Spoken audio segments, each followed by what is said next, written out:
let me invite you all to close your eyes for just a moment.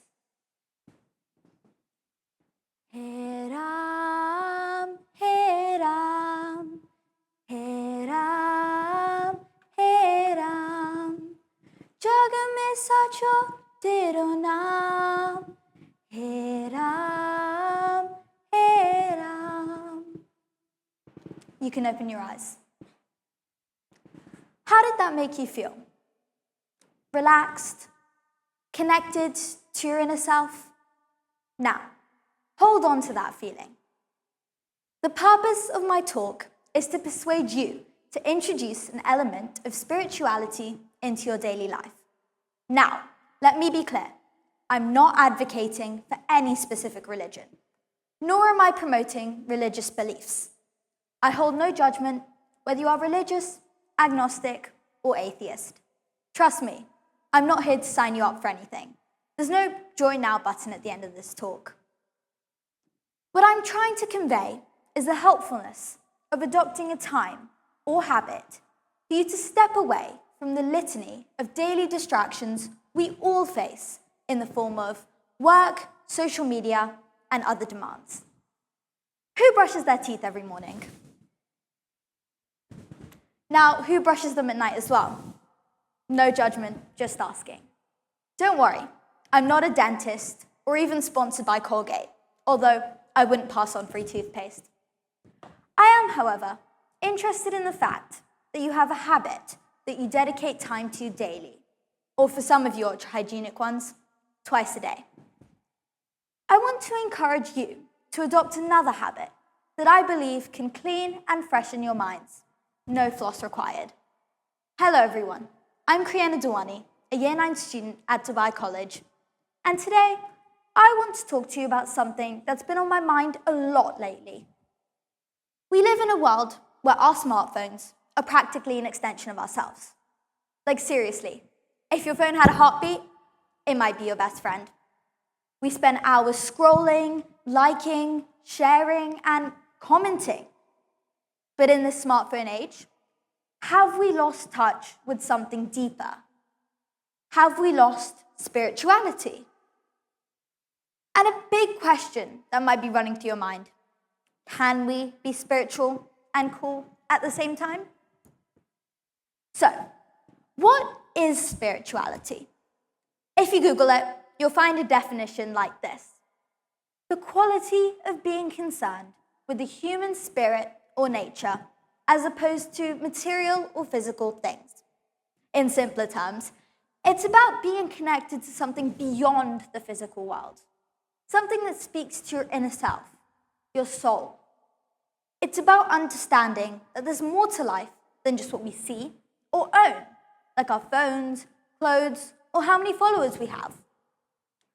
But in today's world, our smartphones often push us away from this kind of deeper connection, especially with our cultures. Social media shows us what's trending, what's cool, and what everyone else is doing.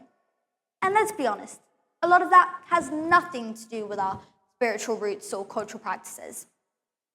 Sure, there are influencers who represent their culture proudly, but they're just one voice in a sea of thousands. Most of us end up following the crowd, sticking to what's common or normal, because we want to fit in, not stand out.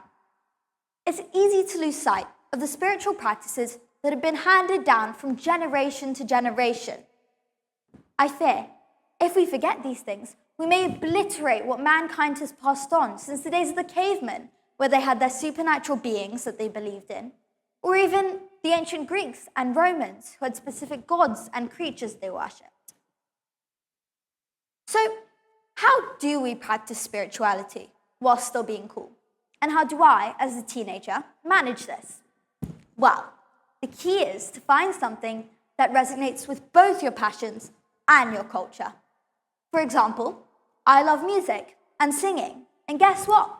That connects me to my culture through bhajans, which are devotional songs sung in Hinduism and Indian culture. Bhajans aren't just songs. They're a way to express devotion and connect with the divine. And these songs aren't just beautiful, but also deeply spiritual, helping me feel connected to something bigger than myself. They're often sung in groups with instruments like the harmonium, tabla, or cymbals to create a powerful communal experience. I first started learning bhajans during the COVID-19 lockdown, where life felt uncertain and isolated. Learning these chants with my sister not only helped us stay connected during a tough time, but also gave us a sense of comfort and stability. It was like having a little piece of our culture to hold on to when the world felt out of control. Now, we practice these bhajans weekly by performing them for our great-grandma, aged 93. It's become a special ritual that forms a bond between our generations. It's incredible how these songs can bridge gaps, bringing me closer to my roots and to my family. Plus, performing these bhajans over Zoom during the pandemic really boosted my confidence. Singing in front of large audiences, even virtually, made me more self-assured. And it all started as a practice that was introduced to cope during a challenging time. And let's be honest, it's a great excuse to belt out a tune without getting any strange looks. Now, there's a perception that people who practice spirituality are uncool, that they're somehow out of touch or too serious. But that's just a stereotype. In reality, being spiritual can be one of the most empowering and authentic things you can do. It's about finding your true self, exploring your roots, and finding peace in a world that's constantly demanding your attention. Plus, there's nothing cooler than being confident in who you are and what you believe in. Now, let's talk about the impact this can have on your mental health. We all know that social media and smartphones can sometimes be overwhelming. The constant pressure to keep up with trends, the fear of missing out, and the comparisons we make between our lives and others can take a toll on our mental health. But spirituality offers a refuge from all that. For me, singing bhajans has been a game changer in the chaos of school, social media, and technology. It's given me a way to relax, reflect, and reconnect with my inner self. It's like being able to hit the pause button on life and taking a moment to breathe. Research shows that spiritual practices like meditation, prayer, or even spending time in nature to find solace can decrease feelings of depression and anxiety. It's like a mental health spa day, but way cheaper. So, to end things off, can you be spiritual and cool at the same time? Absolutely. In fact, I'd argue the two go hand in hand. Being spiritual and being in touch with your inner peace means being aware of who you are, where you came from, and what really matters in life. It's about finding your own path, even if it's not the one everyone else is following.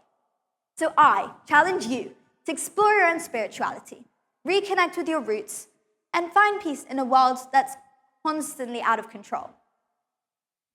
And you might just find that it makes you feel more confident, more centered, and yes, even cooler than before. And who knows, you might even start a new trend. Let me invite you all to close your eyes again and chant the word Om with me for a few seconds. Ready? Om. That, guys, took less time than brushing your teeth. Thank you.